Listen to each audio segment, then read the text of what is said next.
सरकार नहीं लाएगी नया अध्यादेश। मन की बात में प्रधानमंत्री मोदी ने कहा, भूमि अधिग्रहण कानून में शामिल 13 बिंदु आज से होंगे लागू। किसानों से कहा, न हो भयभीत।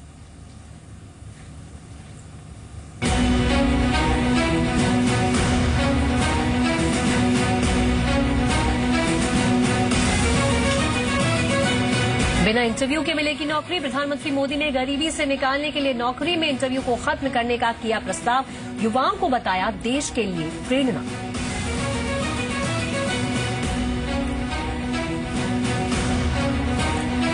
हार्दिक पटेल के आंदोलन के दौरान हुई हिंसा का भी पीएम ने किया जिक्र। गुजरात की घटनाओं ने सारे देश को बेचैन कर दिया, लेकिन प्रबुद्ध लोगों की वजह से शांति।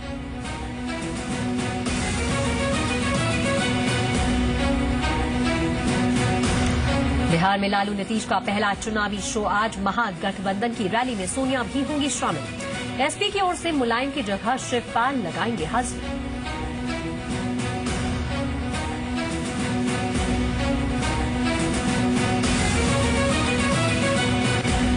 इंद्राणी समेत शीना मर्डर केस के तीनों आरोपियों को रायगढ़ ले जाएगी पुलिस। घटनाक्रम को रिक्रिएट करने की होगी कोशिश। पुलिस का दावा, तीनों जांच में नहीं कर रहे हैं सहयोग।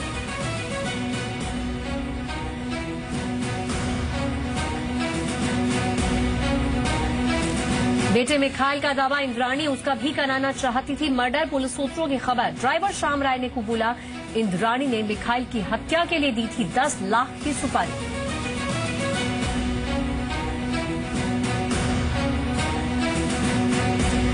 एयरटेल आइडिया का इंटरनेट चलाना पड़ेगा महंगा। पोस्ट ग्राहकों को देनी होगी 20% ज्यादा रकम। दिल्ली सर्कल में लागू होगी बढ़ोतरी।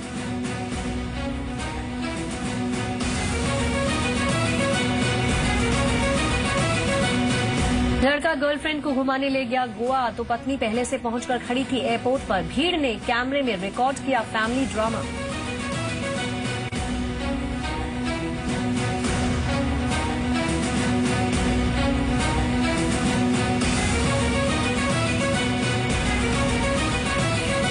प्रगति मैदान में 21वां दिल्ली बुक फेयर शुरू। स्किल डेवलपमेंट पर आधारित है बुक फेयर का थीम। 9 दिन चलने वाले फेयर की एंट्री फीस 20 रुपए।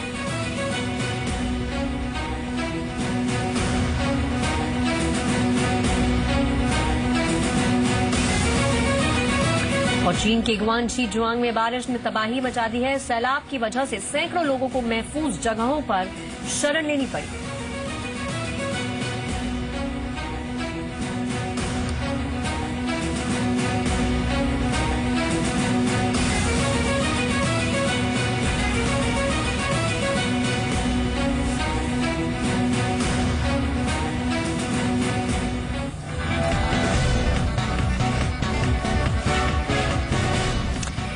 तो प्रधानमंत्री मोदी ने आज मन की बात की और साथ ही विवादों से घिरे जमीन बिल को लेकर अहम ऐलान भी किए। प्रधानमंत्री मोदी ने कहा कि जमीन अधिग्रहण बिल अध्यादेश जारी नहीं करने किया जाएगा और इसकी जगह सरकार ने आदेश जारी कर दिया है। पीएम ने कहा, किसानों में गलत फहमी न फैलाई जाए। उन्होंने अपील की विपक्षी पार्टियों से एक संदेश के तौर पर कि वो किसानों के बीच गलत फहमी न फैलाएं और हम यानी हमारी सरकार जमीन बिल को लेकर पूरी तरह से खुली हुई है। और इस आदेश में कहा गया है कि 2013 का जमीन अधिग्रहण कानून उन 13 कानूनों पर भी लागू होगा जिन्हें पहले बाहर रखा गया था। इसका मतलब यह हुआ कि अगर इन 13 कानूनों के तहत जमीन अधिग्रहण किया जाता है तो किसानों को वही मुआवजा मिलेगा। अब सरकार को चौथी बार अध्यादेश लाना नहीं पड़ेगा। इतने भ्रम फैलाए गए, किसान को इतना भयभीत कर दिया गया। मेरे किसान भाइयों बहनों, मेरा किसान न भ्रमित होना चाहिए और भयभीत तो कतई नहीं होना चाहिए। और मैं ऐसा कोई अवसर किसी को देना नहीं चाहता हूं जो किसानों को भयभीत करे, किसानों को भ्रमित करे। और मेरे लिए देश में हर एक आवाज का महत्व है, लेकिन किसानों की आवाज का विशेष महत्व है। हमने एक ऑर्डिनेंस जारी किया था। कल 31 अगस्त को ऑर्डिनेंस की सीमा समाप्त हो रही है और मैंने तय किया है समाप्त होने दिया जाए। मतलब ये हुआ कि मेरी सरकार बनी उसके पहले जो स्थिति थी वह अब पुनः प्रस्थापित हो चुकी है, लेकिन उसमें एक काम अधूरा था और वो था 13 ऐसे बिंदु थे जिसका 1 साल में पूर्ण करना था और इसीलिए हम ऑर्डिनेंस में उसको लाए थे, लेकिन इन विवादों के रहते वो मामला भी उलझ गया। ऑर्डिनेंस तो समाप्त हो रहा है, लेकिन जिससे किसानों को सीधा लाभ मिलने वाला है, किसानों का सीधा आर्थिक लाभ जिससे जुड़ा हुआ है, उन 13 बिंदुओं को हम नियमों के तहत ला करके आज ही लागू कर रहे हैं ताकि किसानों को नुकसान न हो, आर्थिक हानि न हो। और इसलिए जिन 13 बिंदुओं को लागू करना पहले के कानून में बाकी था, उसको आज हम पूरा कर रहे हैं। और मेरे किसान भाइयों बहनों को मैं विश्वास दिलाता हूं कि हमारे लिए जय जवान जय किसान ये नारा नहीं है, ये हमारा मंत्र है। गांव गरीब किसान का कल्याण। और तभी तो हमने 15 अगस्त को कहा था कि सिर्फ कृषि विभाग नहीं, लेकिन कृषि एवं किसान कल्याण विभाग बनाया जाएगा, जिसका निर्णय हमने बहुत तेजी से आगे बढ़ाया है।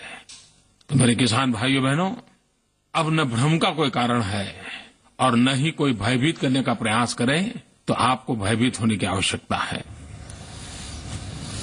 और हमारे साथ इस वक्त देवेंद्र शर्मा एग्री इकोनॉमिस्ट जुड़ चुके हैं। देवेंद्र जी, बहुत बहुत स्वागत है आपका जी बिजनेस में। शुक्रिया हमारे साथ जुड़ने के लिए। तो प्रधानमंत्री मोदी ने जिस तरह से कहा कि अब की बार ऑर्डिनेंस नहीं लाया जाएगा और एक जो 13 बिंदु रह गए थे पुराने कानून में लागू करने के लिए फिर से लागू हो जाएंगे, एक संशय की स्थिति खत्म होते देख रहे हैं आप?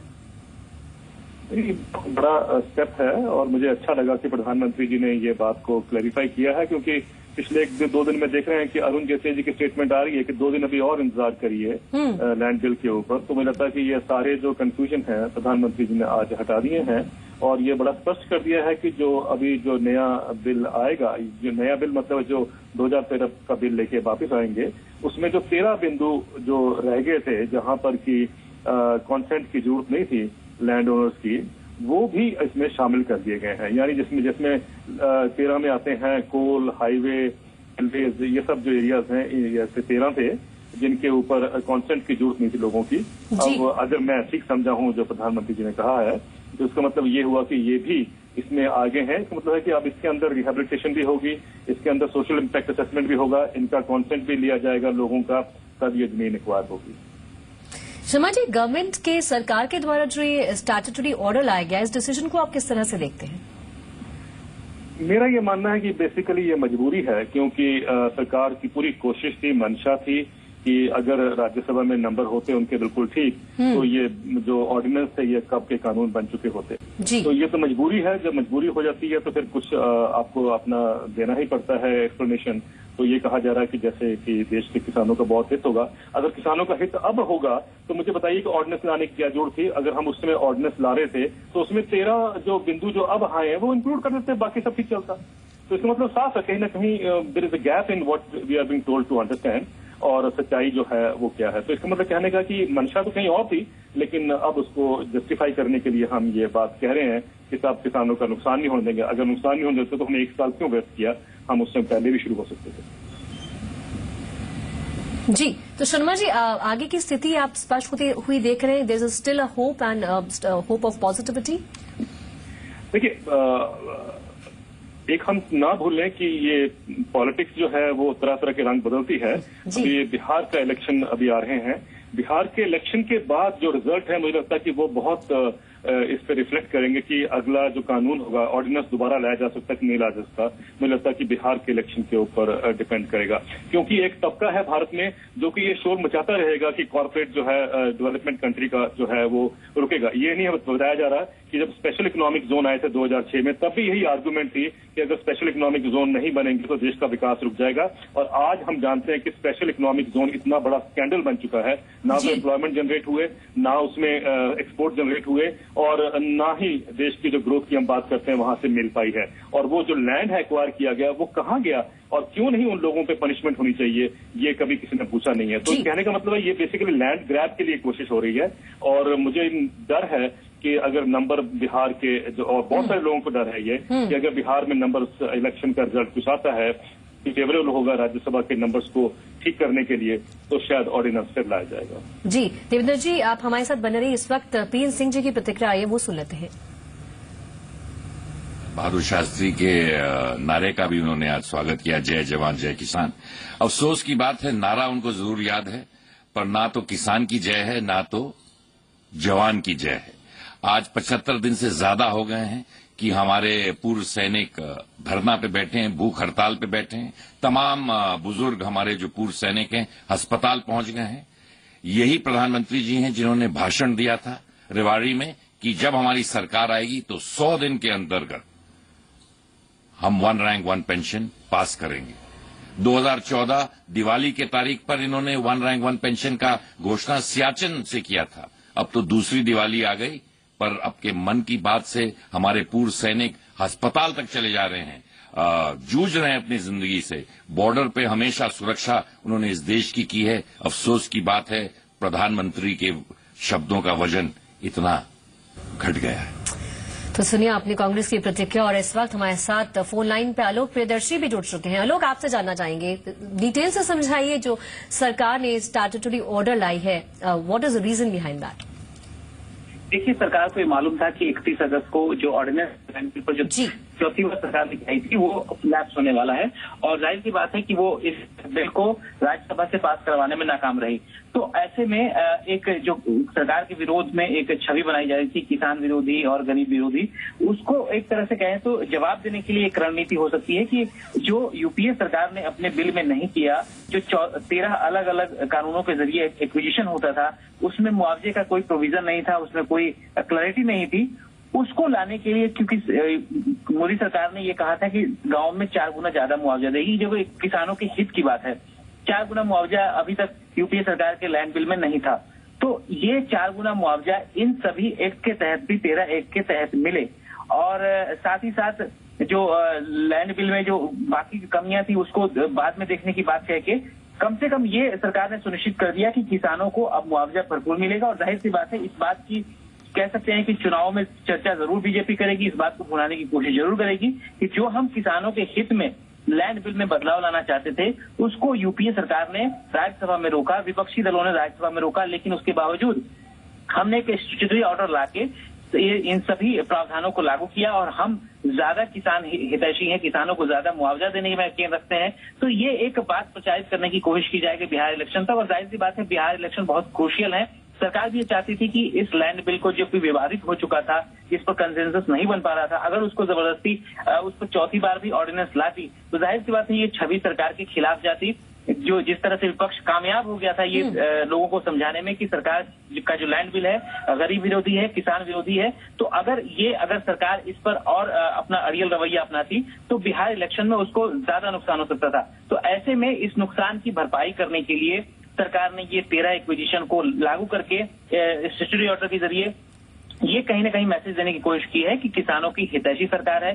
और अब जो आगे जो भी ज्वाइंट पैनल का रिपोर्ट आएगा, जाहिर सी बात है कि ज्वाइंट पैनल के अध्यक्ष एस.एस. अहलुवालिया ने कहा है कि हम जो भी रिपोर्ट लाएंगे वो कंसेंसस के आधार पर लाएंगे, विपक्ष को साथ में लेकर लाएंगे। तो जो भी बदलाव उसमें सरकार को मंजूर होगा, जो पैनल को मंजूर होगा, उसको जाहिर सी बात है वो बाइंडिंग होगा और उसके बाद ये कानून में बदलाव लाए जा सकते हैं। तो मोदी सरकार ने यही सोचा कि बेहतर होगा कि वेट करें, बिहार इलेक्शन का वेट एंड वॉच करें, जो भी रिजल्ट निकले उसके हिसाब से अगर आने वाले दिनों में राज्यसभा में उनकी ताकत बढ़ती भी है तो आने वाले दिनों में फायदा होगा। और कुल मिलाकर जो जीएसटी बिल अटका हुआ है उस पर ज्यादा फोकस किया जाए तो ज्यादा बेहतर रहेगा। बिल्कुल आलोक, बहुत बहुत शुक्रिया इस तमाम डिटेल्स को हमारे दर्शकों तक पहुंचाने के लिए और समझाने के लिए।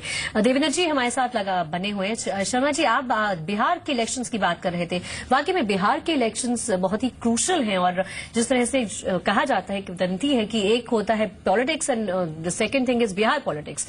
आप किस तरह से देख रहे हैं इसको? फ्यूचर में मजबूत होती हुई देख रहे हैं स्थिति, जिस तरह से हमारे रिपोर्टर ने भी कहा, सरकार की राज्यसभा में?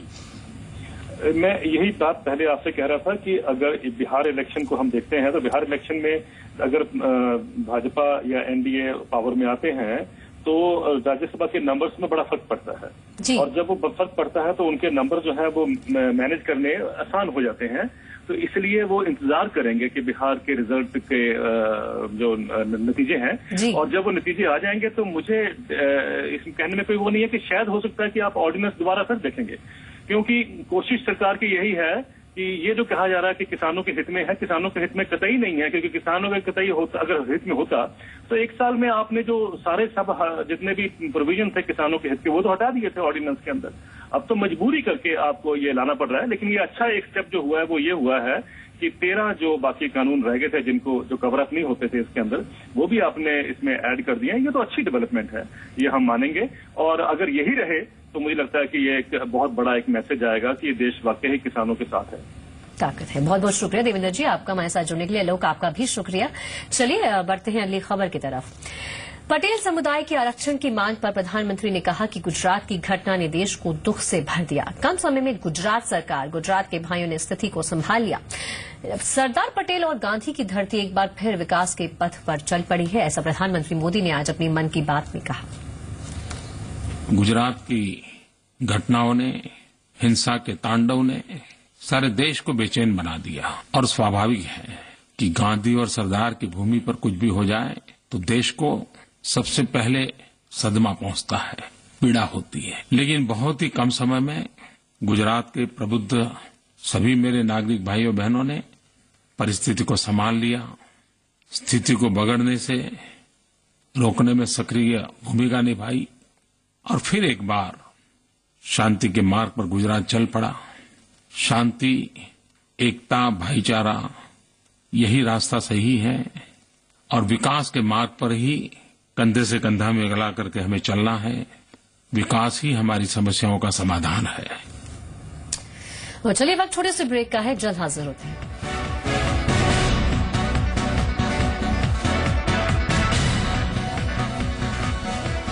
मैं एक पार्टी में जा रहा हूँ, आने में मुझे थोड़ी देर होगी। मुझे 10 मिनट दो, मैं तैयार हो जाती हूँ। जान, ये 5 स्टार पार्टीज बड़ी बोरिंग होती हैं। पार्टी बोरिंग नहीं है, मेरा मोटापा बोरिंग है। मैंने सब सुन लिया है, चिंता मत करो, न्यूट्रीस्लिम बनाएगा तुम्हें स्लिम और सुंदर। जान, तुम पार्टी में आ रही हो ना? पार्टी तो बहुत बोरिंग होती है ना? बोरिंग कैसे हो सकती है, तुम जो साथ हो। स्लिम और सुंदर दिखने में मदद करें न्यूट्रीस्लिम पाउडर और कैप्सूल्स, मेडिकल्स में उपलब्ध हैं। Panasonic presents Life Plus Screen. Innovation beyond smart TV. Ready to go beyond? Panasonic. Happy birthday to you. Sorry यार, मुझे लड्डू नहीं मिला।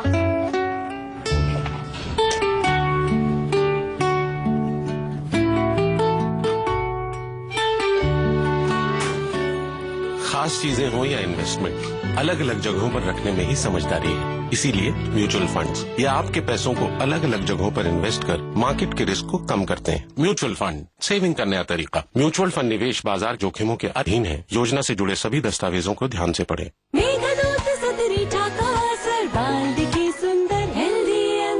बालों की गुनगुनाहट का राज, आयुर्वेदिक नेक दूध सतरीठा shampoo. Take your career to greater heights. Based on the solid foundations of Himgiri Z University at Dehradun, India's only university backed by the legacy of Z Group. Succeed in life with our variety of career-oriented programs. From architecture to engineering, in a world-class campus. Himgiri Z University. For admissions, call 1-800-180-4181 or visit www.8zu.edu.in. 9 to 5 job, अरे 5 to 9 job, भाग दौड़, all the time job, the roaming वाला job, the deadline वाला job, और are you living in the market वाला job? जिंदगी में मौके ही मौके हैं। अपनी मर्जी से जॉब चुनिए और अपनी इच्छा अनुसार कमाइए। बन जाइए LIC एजेंट। ये है जॉब से बढ़कर, ये है करियर इंश्योरेंस। अपना बॉस खुद बनिए, बन जाइए LIC एजेंट। अब लाइफ सेट है।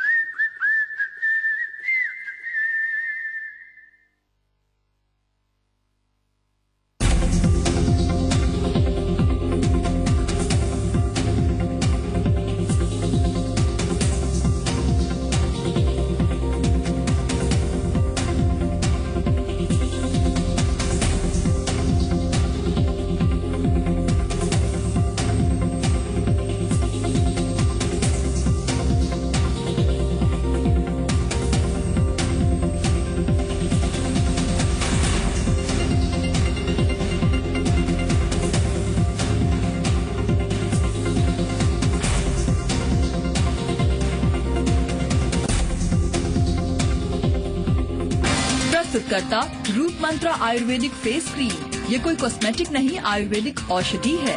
प्रायोजक UB fair and idol cream for men, Prayag sanitary ware and sink, touching life every day और धान में चौतरफा असर दिखाए tractor brand Pulsar.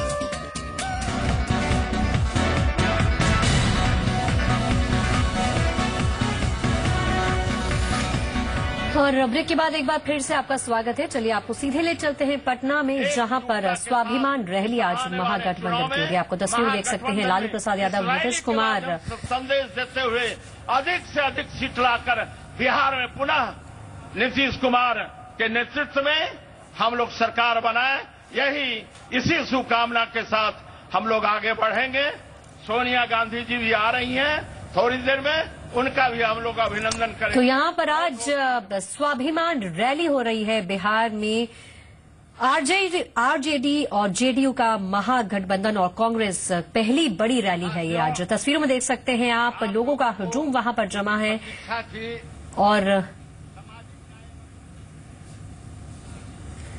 JDU, RJD और कांग्रेस की ये महागठबंधन रैली है, पहली बड़ी रैली है जिसमें साफ तौर पर तीनों पार्टियों ने पूरा जोर लगा दिया है। कोशिश यही है कि भारतीय जनता पार्टी को चुनाव से बाहर रखा जाए। तो देख सकते हैं आप तस्वीरों में, नीतीश कुमार वहां पर, लालू प्रसाद यादव भी तस्वीर में मौजूद थे और पहली बार सोनिया गांधी भी मंच साझा करेंगी। तस्वीरों में आपको दिखा रहे वहां की किस तरह की तैयारियां हैं, लोगों का हुजूम वहां पे जमा है। और राजकुमार पूर्वे जी राजद के हमारे रैली की कामयाबी को सफल बनाने के लिए पूरा जोर लगा दिया है तीनों पार्टियों ने। आरजेडी, जेडीयू और कांग्रेस का महागठबंधन महारैली पहली बार। जदयू, आरजेडी और कांग्रेस महागठबंधन के उपस्थित भाइयों बहनों, महारैली। इस रैली को स्वाभिमान रैली का नाम दिया गया है और इस रैली में नीतीश कुमार, लालू यादव और कांग्रेस अध्यक्ष सोनिया गांधी एक ही मंच पर दिखेंगे। तो बिहार की पॉलिटिक्स है ये और बहुत ही अहम माने जा रहे हैं। बिहार के इलेक्शन बहुत ही क्रूशल माने जा रहे हैं आगे की स्थिति को तय करने के लिए। इसको प्रमाणित कर रहा है। आपको बताएं, हाल के दिनों में बिहार में प्रधानमंत्री मोदी की रैलियों के कामयाब होने के बाद नीतीश, लालू ने भी रैली को सफल बनाने के लिए पूरा जोर लगा दिया है। इस वक्त आपको सीधी तस्वीरें हम दिखा रहे हैं बिहार से, जहां की ये महागठबंधन रैली हो रही है। लोगों को संबोधित करने की कोशिश है।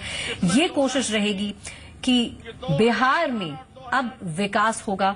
दोनों ही पार्टियां ये लोगों को समझाने की कोशिश करने में लगी हैं कि विकास अहम मुद्दा होगा। लालू प्रसाद यादव तस्वीरों में, नीतीश कुमार और सोनिया गांधी भी मंच साझा करेंगी। पूरा जोर मोदी सरकार को दूर रखा जाए।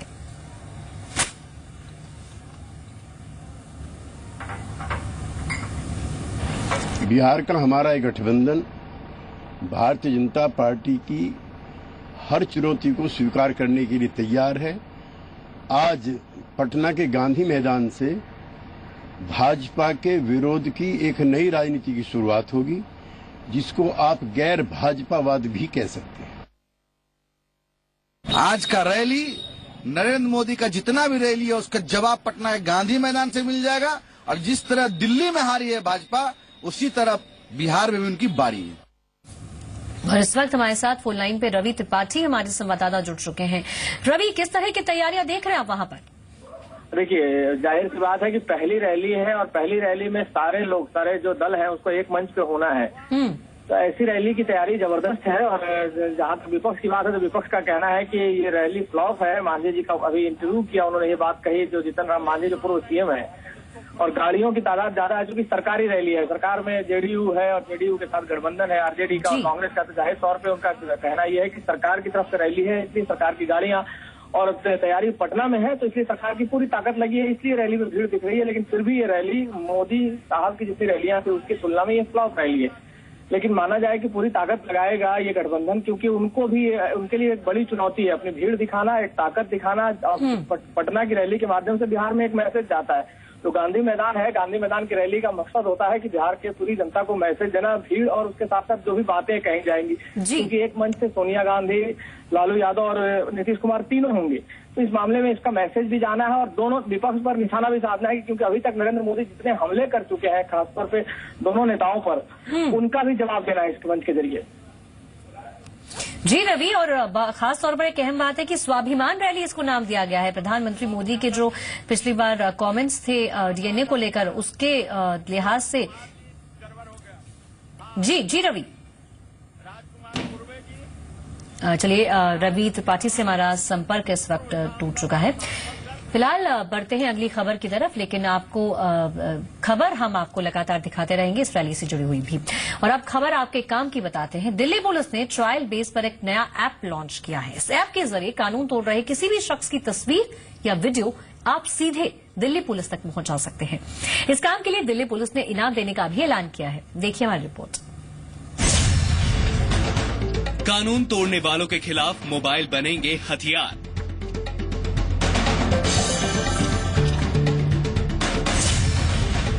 दिल्ली पुलिस का ऐप करेगा क्राइम पर कंट्रोल।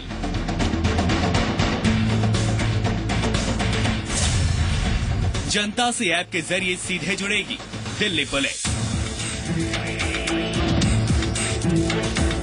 कानून तोड़ने वालों की अब खैर नहीं। जनता अब कानून तोड़ने वालों की हर हरकत को बस एक क्लिक के जरिए दिल्ली पुलिस तक पहुंचा सकती है। दिल्ली के पुलिस कमिश्नर भीमसेन बस्सी ने Delhi police one touch away mobile app launch किया है। ये ऐप गूगल प्ले स्टोर से इंस्टॉल किया जा सकता है। अपने मोबाइल पर ऐप इंस्टॉल करते ही आप दिल्ली पुलिस से सीधे जुड़ जाएंगे। इस ऐप की मदद से आप जरूरत पड़ने पर दिल्ली पुलिस के अफसरों से सीधे मोबाइल पर कांटेक्ट कर सकते हैं, क्योंकि इसमें दिल्ली के पुलिस अफसरों के फोन नंबर मौजूद हैं। तो अब इसके जरिए जो खास तौर पे पब्लिक डीलिंग वाले हमारे महकमे हैं, उनके टेलीफोन और बाकी डिटेल्स मतलब एक क्लिक के साथ जनता के किसी भी व्यक्ति को पूरे विश्व में अवेलेबल होंगे। Delhi police one touch away app के जरिए अपराध और अपराधियों की जानकारी भी आप पुलिस के साथ साझा कर सकते हैं। ज्यादा से ज्यादा लोग Delhi police one touch away app से जुड़ें। इसके लिए पुलिस ने ऐप के साथ इनामी पॉइंट देने का ऐलान किया है। कोई अगर जिगजैग ड्राइविंग कर रहा है, सड़क पे बैठ के शराब पी रहे हैं या कुछ कर रहे हैं, वो उसको आप हमें भेजें। हम इस प्रकार के जो हमारे एंजल्स होंगे उनको हम जो है रिवॉर्ड पॉइंट दिया करेंगे। और फिर अभी हम वर्कआउट कर रहे हैं कि रिवॉर्ड पॉइंट का क्या सिस्टम होगा, और फिर रिवॉर्ड पॉइंट जैसे किसी के पास में 100 इकट्ठे हो जाएंगे तो उसको हम कुछ ना कुछ इनाम देंगे। तो अब आप भी दिल्ली पुलिस की आंख और कान बनकर अपराध और अपराधियों पर नजर रखें और इनाम का लुत्फ उठाएं। प्रमोद शर्मा, जी मीडिया, दिल्ली। चलिए इसके साथ ही इस वक्त के बुलेटिन में बस इतना ही, लेकिन आप बने रहिए जी बिजनेस के साथ। नमस्कार।